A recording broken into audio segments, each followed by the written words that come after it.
আসসালামু আলাইকুম রহমতুল্লাহ বরকাতু। আমি এমপি হয়েছি ঠিক আছে, কিন্তু রাষ্ট্রীয় একটা টাকাও আমার পকেটে ঢুকবে না, এমনভাবে বাঘের মতো গর্জন দিয়ে জনগণের সামনে কথাগুলো বললেন বাগেরহাটের এমপি মহোদয়।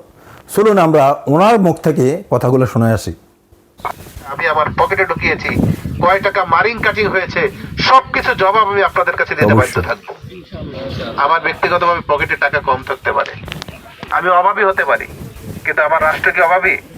সরকারের টাকার ঘাটতি আছে? পরিমাণ সাপোর্ট জনগণকে দিয়ে থাকে। এই টাকা যদি কেউ দুর্নীতি অন্যায় করে নিজের পকেটে না নেয়, নিজে বাড়ি গাড়ি না করে, নিজের সংসারের পিছনে ব্যয় না করে, নিজের আত্মীয় স্বজন বন্ধু বান্ধবকে যদি এর কমিশন না দিতে হয়, তাহলে উন্নয়নে 6 লাখ করে দেওয়া সম্ভব। অতএব আমি আপনাদেরকে আশ্বস্ত করছি, আপনারা যাকে নেতৃত্বের জায়গায় নিয়েছেন, যার উপর আস্থা রেখেছেন, সে রাষ্ট্রের একটা পয়সাও নিজের পকেটে ঢুকাবে না ইনশাআল্লাহ। রাষ্ট্রের একটা টাকাও সে দস্যু হতে দিবে না, শতভাগ টাকার কাজ আপনার এলাকায় হবে ইনশাআল্লাহ। সুতরাং কোনো চিন্তা নেই, কোনো হতাশা নেই। অনেকে ভাবতে পারেন রাহাত ভাই এমপি হয়েছে, রাহাত ভাই দল তো রাষ্ট্র চালায় না।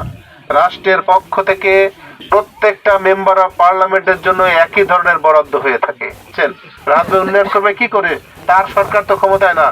রাষ্ট্রের পক্ষ থেকে সব আসনের জন্য একেবারে সমান সমান একটা বরাদ্দ হয়ে থাকে, যে বরাদ্দ থেকে আমি বঞ্চিত হব না, আপনারাও হবেন না। এরপরে বিভিন্ন তদবির করে করে কাজ আনতে হয়, সেটাও আমরা সেই ট্রেনিং পেয়েছি, আমরা সেই শিক্ষা পেয়েছি, আমরা সেই নেতৃত্ব শিখেছি। আপনারা আমার জন্য দোয়া করবেন, আপনাদের কাছে দোয়া নিতে এসেছি, আপনাদের কাছে সম্মান নিতে আসিনি, ফুল নিতে আসিনি, স্বপ্নে আমি আপনাদের কাছে দোয়া চাইতে এসেছি। আপনারা আমার জন্য দোয়া করবেন। আপনাদের দোয়ার বরকত ইনশাআল্লাহ আল্লাহ রাব্বুল আলামিন সমস্ত ভালো কাজের জন্য আমাদেরকে সুযোগ করে দেবেন ইনশাআল্লাহ। আপনাদের ভাই হিসেবে আমি যদি ভুল করে থাকি কখনো, আমার সমালোচনা করবেন, আমাকে সমালোচনা করে করে আমার ভুলগুলো আপনারা শুধরিয়ে দেবেন। কখনো আমাকে পর মনে করবেন না, দূরের কেউ মনে করবেন না। আপনার পরিবারের সদস্যের মতো, ভাইয়ের মতো, বন্ধুর মতো, শ্রদ্ধাবান একজন মানুষের মতো মনে করে আমাকে আপনাদের কাছে জায়গা দেবেন। আমি আপনাদের সঙ্গেই মিলেমিশে এই সমাজটাকে পরিবর্তন করতে চাই, এই সমাজের উন্নয়ন করতে চাই, আপনাদের কল্যাণ করতে চাই। এটাই হবে আমার জন্য সবচেয়ে শ্রেষ্ঠ পাওয়া। এই কাজের মাধ্যমে যদি আমার সৃষ্টিকর্তা আমার উপর খুশি হয়ে যান, এর থেকে বড় পাওয়া আর কিছু দুনিয়ায় হতে পারে। আল্লাহু আকবার। কত সুন্দরভাবে তিনি কথাগুলো বলেছেন।